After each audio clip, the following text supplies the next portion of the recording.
Making of a global world. तो हमारा history का सेकंड चैप्टर जो था नेशनल स्ट्रगल इन इंडिया वो ख़त्म हो गया है। तो थर्ड चैप्टर जो है वो मेकिंग ऑफ ग्लोबल वर्ल्ड है। तो द प्री मॉडर्न वर्ल्ड यानी जो आधुनिक दुनिया है उससे पहले का थोड़ा सा हिसाब किताब है। When we talk of globalisation we often refer to an economic system that has emerged since the last 50 years or so। Globalisation से हमारा अभिप्राय जो होता है ऐसा आर्थिक तंत्र है जो कि 50 साल पहले से लागू हुआ है। But as you will see in this chapter the making of the global world has a long history of trade, of migration, of people in search of work, the movement of capital and much else. परंतु इस chapter में, इस अध्याय में हम ये पढ़ेंगे कि ग्लोबल वर्ल्ड का बनना जो है वो बहुत पहले से शुरू हो चुका था इतिहास में। उसमें व्यापार शुरू हुआ था, लोगों का एक स्थान से दूसरे स्थान पर विस्थापन होता था और पीपल जो थे काम की तलाश में एक स्थान से दूसरे स्थान पर जाते थे देश में और दूसरे देशों में। द मूवमेंट ऑफ कैपिटल, धन एक स्थान से दूसरे स्थान पर लगाया जाता था, इन्वेस्टमेंट होती थी, एंड मच एल्स और बहुत कुछ इसके बारे में। As we think about the dramatic and visible science of global interconnectedness in our lives today, जैसा अब हम एक विजिबल साइंस देखते हैं ग्लोबली हम एक दूसरे बड़े देशों के साथ, बाहर के देशों के साथ आपस में जुड़े हुए हैं। We need to understand the phases through which this world is which we live has emerged. तो अब हम इसको देखेंगे कि कैसे हमारा आज की जो आधुनिक दुनिया है वो कौन से फेजेस में से निकल के इस नए वर्ल्ड में, नई दुनिया में आ गई है। All through history human societies have become steadily more interlinked. धीरे धीरे विकास के साथ समाज, मानवीय समाज जो था वो बहुत ज़्यादा आपस में जुड़ता गया। From ancient times travellers, traders, priests and pilgrims travelled vast distances for knowledge, opportunity and spiritual fulfilment और टू एस्केप परसिक्यूशन। पुराने इतिहास के ज़माने से इंसान जो थे, इंसानी समाज के लोग जो थे वो आपस में इंटरलिंक्ड थे और पुराने समय से यात्री बन के, व्यापारी बन के, पुरोहित बन के या उपदेशक बन के, पिलग्रिम तीर्थयात्री बन के दूर दूर तक के देशों तक ज्ञान के लिए, मौक़ों की तलाश में और आध्यात्मिक पूर्णता के लिए या फिर किसी डर की वजह से लोग एक स्थान से दूसरे स्थान पर आते जाते रहे। They carried goods, money, value, skills, ideas, inventions and even germs and disease.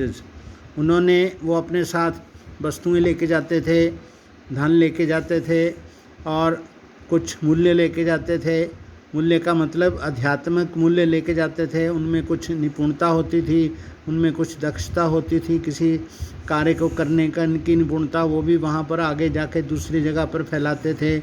और कुछ विचार जो थे एक स्थान से दूसरे स्थान पर विचार भी पहुँचे। इन्वेंशन, ऐसी खोजें भी एक स्थान से दूसरे स्थान पर पहुँची जैसे कागज़ की खोज, रेशम की खोज, कांच की खोज, and even germs and disease, और उनके साथ बीमारियां भी एक स्थान से दूसरे स्थान पर फैलती गईं।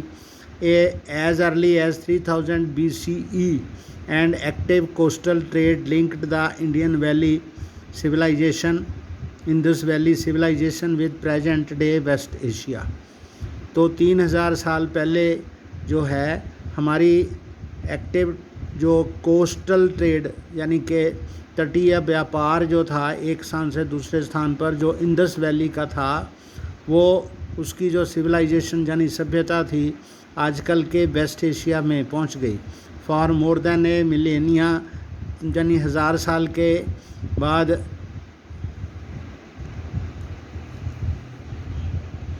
कोरियर्स द हिंदी, कौड़ी और सी शेल्स यानी कि समुंदर से जो निकलती हैं कौडी, वो उसको हम लोग एज ए करेंसी के फॉर्म में यूज़ करते थे। From the Maldives found their way to China and East Africa. वहाँ से वो कौडियाँ जो थी हम लोग जिसको पैसे के तौर पर यूज़ करते थे, वो मालदीव से चाइना पहुँची, चाइना से ईस्ट अफ्रीका पहुँच गई। The long distance spread of disease carrying germs may be traced as far back as the 7th century. 7वीं सदी से पहले जो कीटाणु थे बीमारियों के, वो भी फैल गए। By the 13th century it had become an unmistakable link, यानी अनचाहा एक जोड़ बन गया, जो बीमारी से वो लोग जुड़ते गए। तो ये चित्र जो है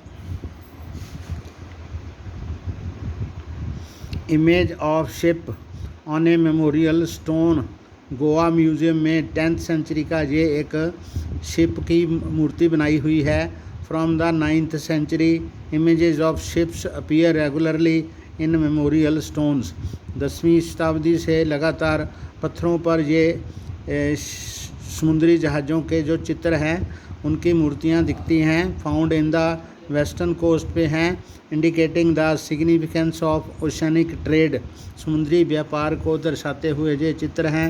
यहाँ पर ये जहाज़ के जो लोग हैं जो जहाज़ के ऊपर मल्लाह के तौर पर काम करते हैं, उसको यहाँ पर डिज़ाइन किया गया है।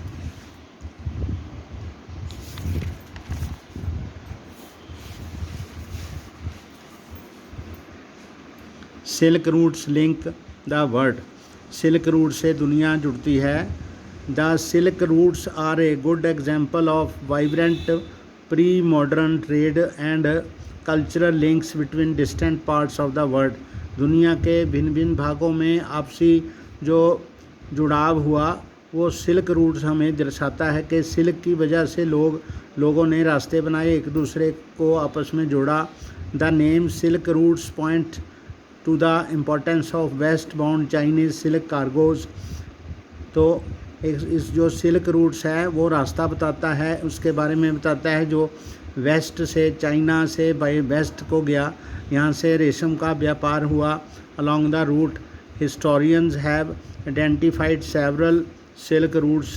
जो इतिहासकार हैं अलग अलग सिल्क के रूट बताते हैं। ओवर लैंड एंड बाई सी, और ज़मीन पर रास्ते से और समुंदर के रास्ते से।